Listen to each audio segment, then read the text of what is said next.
Hello everyone, good evening. So today we will do another example for the technique integration by parts. So before we do that, let us recall what integration by parts is. So if you have a given integration problem with parts u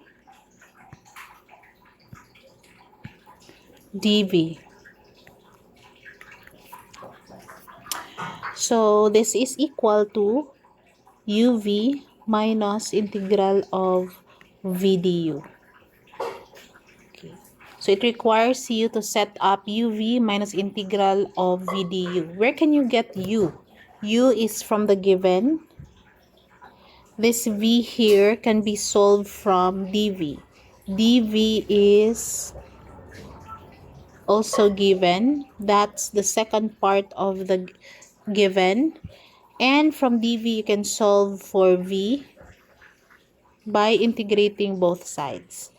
And this v here is the v that you got from dv, and this du here is the derivative of u.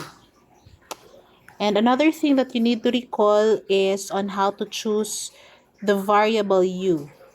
To choose u, you can use the LATE as your guide. So L for logarithmic function, I for inverse trigonometric function, A for algebraic function, T trigonometric functions, and last choice is E, which is the exponential function. So if we will look at the given, it involves what? It involves exponential function and algebraic functions. So from LEATE, algebraic function comes first. So in other words, we will choose x squared as our u. So in other words, the remaining expression will be dv. So if x squared is already your u, then e to the x dx must be our dv. So based on the integration by parts, I need du. I also need v. So therefore, I have to find the derivative of u, and this is 2x dx. And I need to integrate this equation so I can solve for v. So let me write that here. I need to integrate so I can solve for v. And integrating the antiderivative of e to the x is just e to the x. So let's just enclose this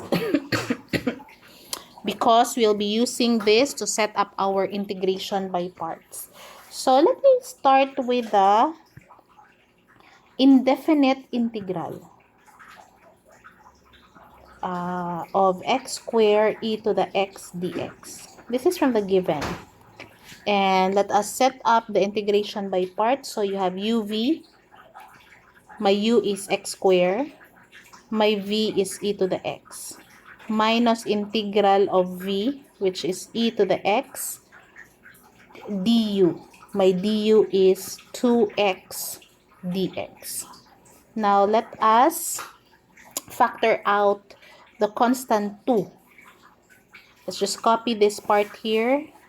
Factoring out 2, so I have minus 2 integral of x e to the x dx. Observe that this part here demands another integration by parts. We cannot solve this by substitution. So let me write here in this side integral of x e to the x dx. So we repeat v integration by parts. So let us again choose our u. Let's call it u sub 1. Again, it involves algebraic function and exponential function. Exponential function will be the last choice. So my u sub 1 must be x. So the remaining expression will be for my dv sub 1. So this will be u sub 1, dv sub 1. So u1 v1, v1 d1. Okay, so my dv1 is the remaining expression e to the x dx. With that, I need to find derivative of u sub 1, which is dx. Here, I need to integrate both sides so I can get my v1. Integrating e to the x, you have e to the x. So these are the information that I need. Okay, let's continue. So with this, I can proceed with my integration here. So u1, v1, my u1 is x, v1 is e to the x. Then minus the integral of v sub 1, which is e to the x, du sub 1, which is dx. So therefore, just do that way. I'll copy the first part, which is e to the x, minus the antiderivative of e to the x, which is just e to the x.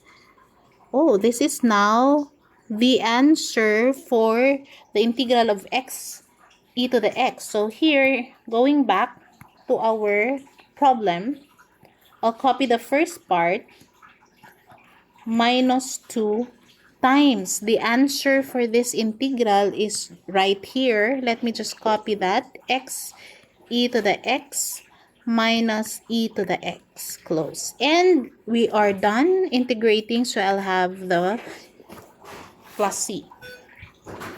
Simplifying, I have x squared e to the x minus distribute 2. So I have 2x e to the x. Negative times negative, this becomes plus, and the constant 2e to the x plus c. This is the general antiderivative of the given integral problem. Now, we need to find the definite integral. I'll use another color.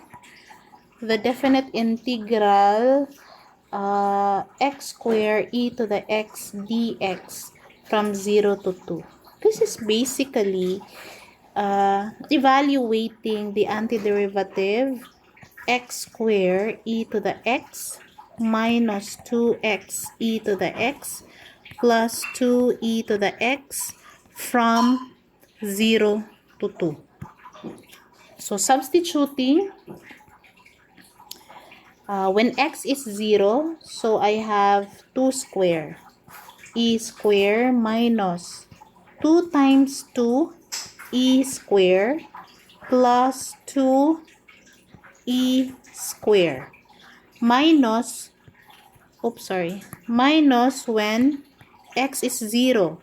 So I have 0 squared e to 0 minus